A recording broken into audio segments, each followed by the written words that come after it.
नमस्कार, मैं डॉक्टर अमितेश दुबे हूँ, chief neurosurgeon Adishankar hospital Jabalpur. आज 29 अक्टूबर वर्ल्ड स्ट्रोक डे है। तो सबसे पहले स्ट्रोक या लकवा क्या होता है? जो हमारे दिमाग की धमनियाँ होती हैं, नाड़ी होती है, जो ब्रेन में ब्लड पहुँचाती है, उसमें अचानक क्लॉट फंस जाने से वहाँ ब्लड का सप्लाई कम हो जाता है या ख़त्म हो जाता है। ऐसे में वो ब्रेन्स के जो कोशिकाएँ होती हैं वो डैमेज होने लगती हैं, उनमें क्षति पहुंचती है, इसीलिए वहाँ लकवा लगता है। उसका लकवा जो है वो दो कारणों से हो सकता है। पहला तो ये जो मैंने इस्कीमिक स्ट्रोक जो मैंने आपको बताया, दूसरा हेमरेजिक स्ट्रोक, यानी कोई नस अगर फट जाती है दिमाग में तो वो हिस्सा पूरा डैमेज हो जाता है, तो ये हेमरेजिक स्ट्रोक होता है। तो इसके लक्षण क्या होते हैं, कैसे हम पहचानेंगे कि हमें इस तरह के स्ट्रोक आ गए हैं? तो उसके लिए फास्ट जानना बहुत ज़रूरी है। FAST, F से फेस, यानी अगर चेहरे पे एक तरफ तिरछापन आ रहा है तो ये स्ट्रोक के लक्षण हो सकते हैं।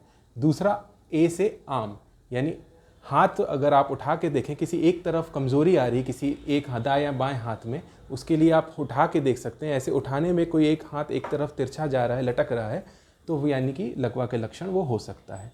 तीसरा S से स्पीच, यानी अगर बोलने में जीभ लड़खड़ा रही है या बोला ही नहीं जा रहा है, तो वो भी लकवे का निशानी हो सकती है, वो भी लकवा के लक्षण है।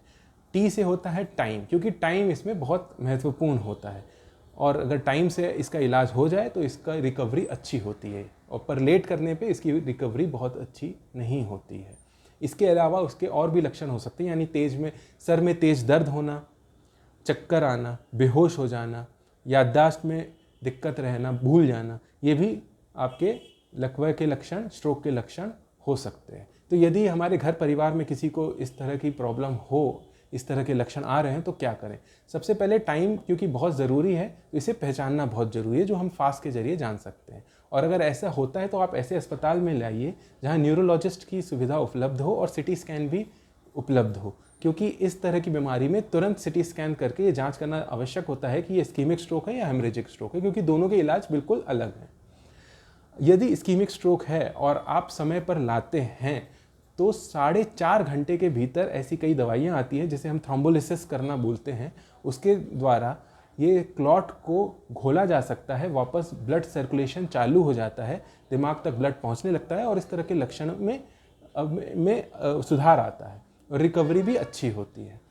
पर अगर 4.5 घंटे से अधिक समय बीतता है तो फिर क्या करें? तो फिर 4.5 से लगभग 12 घंटे के भीतर भी अगर कोई पहुंचता है अस्पताल में, तो और कैथ लैब की सुविधा वहाँ उपलब्ध है, तो कैथ लैब जैसे हार्ट में हम एंजियोप्लास्टी करते हैं, वैसे ही दिमाग में नसों के द्वारा जाकर वो क्लॉट को हटाया जा सकता है, जिसे मैकेनिकल थ्रोम्बेक्टमी कहा जाता है।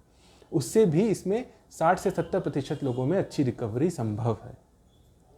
यदि ब्रेन में ब्लीडिंग हो गई है, क्लॉट जम गया है, तो भी हम उसे या तो कंजर्वेटिव मैनेजमेंट यानी कि दवाइयों द्वारा उसे में सुधार लाते हैं, धीरे धीरे उसमें सुधार आता है। दूसरा तरीका होता है, यदि बहुत ज़्यादा ही क्लॉट जम गया, पूरे दिमाग में ब्लड भर गया है, प्रेशर आ रहा है, मरीज बेहोश है, तो लाइफ सेविंग सर्जरी करने की आवश्यकता पड़ती है, जिसमें खोपड़ी में एक छेद करके ब्लड का क्लॉट को हटाया जाता है और ब्लीडिंग सोर्स जो है, जहाँ से लगातार खून का रिसाव हो रहा है, उसे बंद किया जाता है। तो इसलिए इसके बारे में जानना बहुत ज़रूरी है। उम्मीद करता हूँ इस तरह की परेशानी आप लोगों के किसी के भी परिवार में ना हो, पर यदि फिर भी होता है तो इसकी जानकारी होना और कहाँ ले जाना है, ऐसी जगह जहाँ पर न्यूरोलॉजिस्ट की सुविधा और सिटी स्कैन की सुविधा उपलब्ध हो।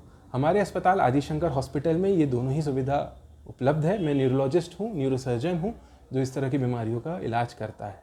धन्यवाद, नमस्कार।